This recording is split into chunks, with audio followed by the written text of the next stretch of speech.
ರಾಜ್ಯಪಾಲರ ಭಾಷಣ ಆದಮೇಲೆ ರಾಜ್ಯಪಾಲರು ಹೋಗ್ಬೇಕಾದ್ರೆ ಅವ್ರಿಗೆ ಆಗಿರೋ ಅಗೌರವದ ಬಗ್ಗೆ ನಾನು ಅಫಿಷಿಯಲ್ ಆಗಿ ನಿಮಗೆ ಒಂದು ಪತ್ರವನ್ನು ಕೊಟ್ಟಿದ್ದೀನಿ. ನಾನು ಸಂತಾಪ ಸೂಚನೆ ಆದಮೇಲೆ ನೀವು ಅದಕ್ಕೆ ಅವಕಾಶ ಕೊಡ್ಬೋದಾಗಿತ್ತು, ಅಥವಾ ಸಂತಾಪ ಸೂಚನೆ ಮಾಡೋ ಮುಂಚೆನೂ ಈ ತರ ಘಟನೆಗಳು ನಡೆದಿದೆ ಅಂತ ನೀವು ಹೇಳಿದ್ದೀರಾ, ಕೊಡ್ಬೇಕಾಯ್ತು. ನಾನು ಕೊಟ್ಟಿದ್ದೀನಿ.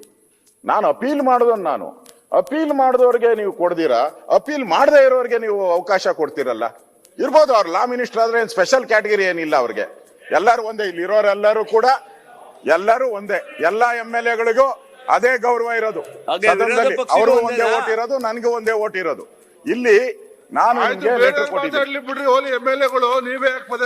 ಮಾತಾಡಬೇಡಿ.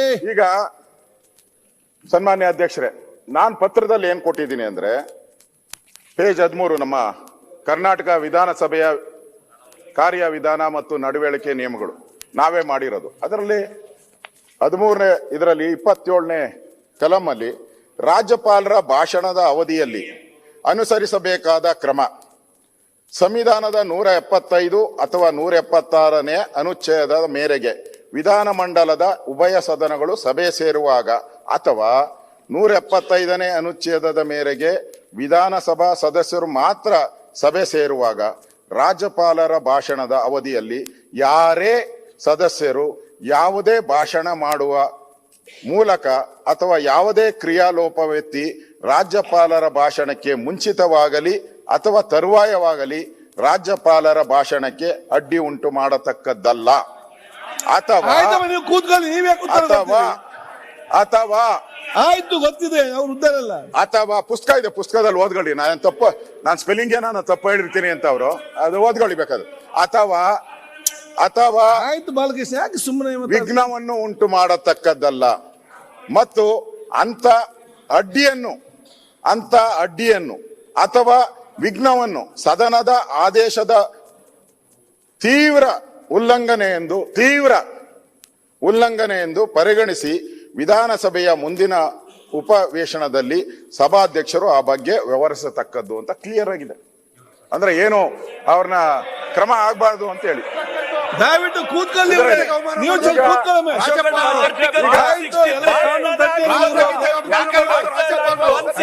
ಸನ್ಮಾನ್ಯ ಅಧ್ಯಕ್ಷರೇ,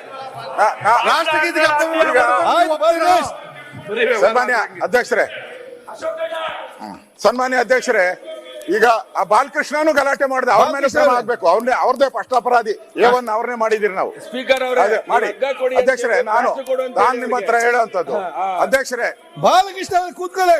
ಅಧ್ಯಕ್ಷರೇ, ಅವ್ರು ತುಂಬಾ ನೀವೇ ಕೂತ್ಕೊಳ್ಳಿ. ಅಧ್ಯಕ್ಷರೇ, ಇಲ್ಲಿ ಆಯ್ತು, ನೀನ್ ಮಾಡಿರೋದೇ ನಾನು ಹೇಳಿರೋದು.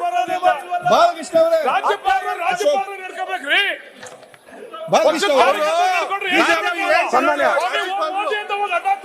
ಹಿಂದೆ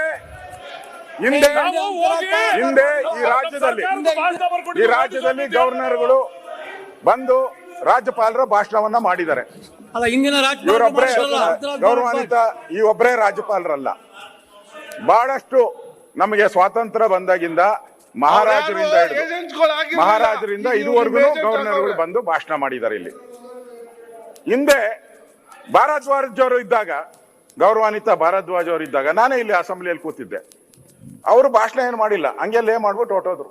ಎಲ್ಲ ನಿಮ್ಮವರೆಲ್ಲ ಹಂಗೇನೆ. ಹಿಂದೆ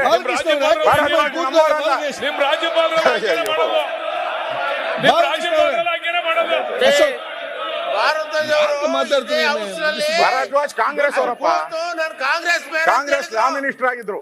ಹಂಸರಾಜ್ ಭಾರದ್ವಾಜ್ ಅವರು ಚಂದ್ರಪುರ ಅಲ್ಲ, ಚಂದ್ರಪುರ ನಾವಿಲ್ಲಿ ಕೇಳಿದ್ದೀವಿ. ಈಗ ಅಧ್ಯಕ್ಷರೇ,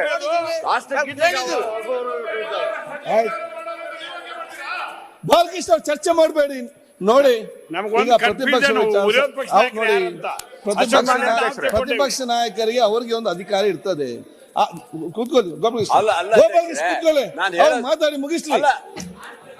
ಅವರೊಬ್ಬರೇ ಅಂತಲ್ಲ, ಹಿಂದೆ ಗೌರವಾನ್ವಿತ ಖುರ್ಷಿದ್ ಆಲಂ ಖಾನ್ ಅವರು ಕೂಡ ಗವರ್ನರ್ ಆಗಿದ್ರು. ಅವರು ಕೂಡ ಗವರ್ನರ್ ಆಗಿದ್ರು. ಅವರು ಕೂಡ ಇಲ್ಲಿ ಲೇ ಮಾಡಿಬಿಟ್ಟು ಹೋಗಿದ್ದಾರೆ. ಅದರಲ್ಲೇನು ತಪ್ಪು ಅಂತ ಏನಿಲ್ಲ. ನಾನು ನಿಮ್ಗೆ ಮಂಡನೆ ಮಾಡಿದ್ದಾರೆ, ಅವ್ರು ಮಂಡನೆ ಮಾಡಿ ಥ್ಯಾಂಕ್ಸ್ ಹೇಳಿ ಹೋಗಿದ್ದಾರೆ ಅವರು. ಇದಕ್ಕೆ ಸಂಬಂಧಪಟ್ಟಂತೆ, ಈ ವಿಚಾರಕ್ಕೆ ಸಂಬಂಧಪಟ್ಟಂತೆ ವೆಸ್ಟ್ ಬೆಂಗಾಲಿನ ಹೈಕೋರ್ಟ್ನು ಕೂಡ ಈ ತರದ ಸಮಸ್ಯೆ ಬಂದಾಗ ಅಲ್ಲಿ ಕೋರ್ಟ್ ಆದೇಶನ ಮಾಡಿದೆ. ನಾನು ಸುಪ್ರೀಂ ಕೋರ್ಟ್ ಆದೇಶನ ನಾನು ಓದಿದ್ದೀನಿ. ಸುಪ್ರೀಂ ಕೋರ್ಟ್ ಆದೇಶನು, ಸುಪ್ರೀಂ ಕೋರ್ಟ್ ಅಲ್ಲಿ ಹಿಂದೆ ಏನಿತ್ತು, ಜವಾಹರ್ಲಾಲ್ ನೆಹರು ಪ್ರಧಾನಮಂತ್ರಿ ಇದ್ದಾಗ ಬಹಳಷ್ಟು ರಾಜರುಗಳು, ಅವತ್ತು ಯಾರ್ಯಾರು ರಾಜರುಗಳು ಅವರವ್ರ ರಾಜ್ಯಗಳನ್ನ ಕೊಟ್ಟರು, ಅವ್ರನ್ನೆಲ್ಲ ಗವರ್ನರ್ ಮಾಡಿದ್ರು. ನಮ್ಮಲ್ಲೂ ಹಾಗೆ ಮಾಡಿತ್ತು. ಅವರು ರಾಜ್ಯಪಾಲರು ಆಗಿ ಬಂದ್ಬಿಟ್ಟು ಮೊದಲನೇ ಲೈನ್ ಓದ್ಬಿಟ್ಟು ಹೊರಟೋಗಿದ್ದಾರೆ. ಇದು ಸುಪ್ರೀಂ ಕೋರ್ಟ್ಗೆ ಹೋಗಿದೆ. ಸುಪ್ರೀಂ ಕೋರ್ಟ್ ಕ್ಲಿಯರ್ ಆಗಿ ಹೇಳಿದ್ದಾರೆ, ನಾವು ಈ ವಿಚಾರವಾಗಿ ನಾವು ಅವರಿಗೆ ಯಾವುದೇ ಆದೇಶಗಳನ್ನ ಕೊಡಲ್ಲ ಅಂತ ಹೇಳಿದ್ದಾರೆ, ಸ್ಪಷ್ಟವಾಗಿ ಹೇಳಿದ್ದಾರೆ.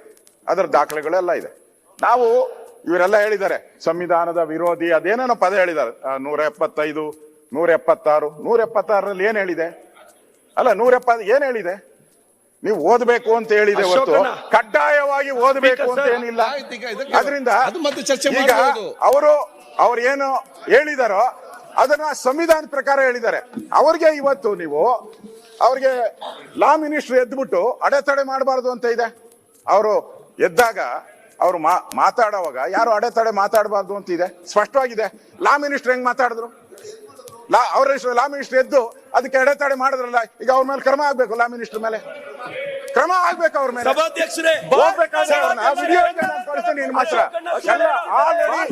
ದೇಶ ಪೂರ್ತಿ ವಿಡಿಯೋ ಓಡಾಡ್ತಾ ಇದೆ, ಎಲ್ಲಾ ಚಾನೆಲ್ಗಳು ವಿಡಿಯೋ ಅವ್ರನ್ನ ಅಡ್ಡ ಹಾಕಿರೋದು, MLA ಬೈದಿರೋದು, ಅವ್ರನ್ನ ಧಿಕ್ಕಾರ ಕೂಗಿರೋದು, ಇದೆಲ್ಲ ನನ್ನ ಹತ್ರ ವಿಡಿಯೋ ಇದೆ.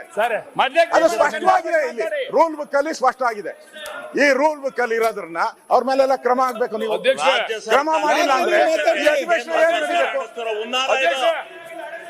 ಅವರೇನೋ ತಪ್ಪು ಮಾಡಿದಾರೆ ಇಲ್ಲ, ಮತ್ತೆ ಯಾಕೆ ಅವ್ರಿಗೆ ನೀವು ಅಗೌರವ ಮಾಡ್ತೀರಾ? ರೂಲ್ ಬುಕ್ ಅಲ್ಲಿ ಸ್ಪಷ್ಟವಾಗಿದೆ. ಅದರಿಂದ ದಯವಿಟ್ಟು ನೀವು ಇದರ ಬಗ್ಗೆ ಕ್ರಮ ತೆಗೆದುಕೊಳ್ಬೇಕು ಅಂತ ಆಗ್ರಹವನ್ನು ಮಾಡ್ತೀರಿ.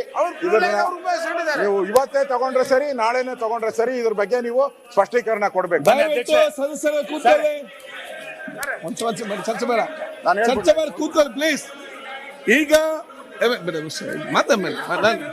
ಈಗ ಸರ್ ಒಂದೇ ನಿಮಿಷ. ಹಿಂದೆ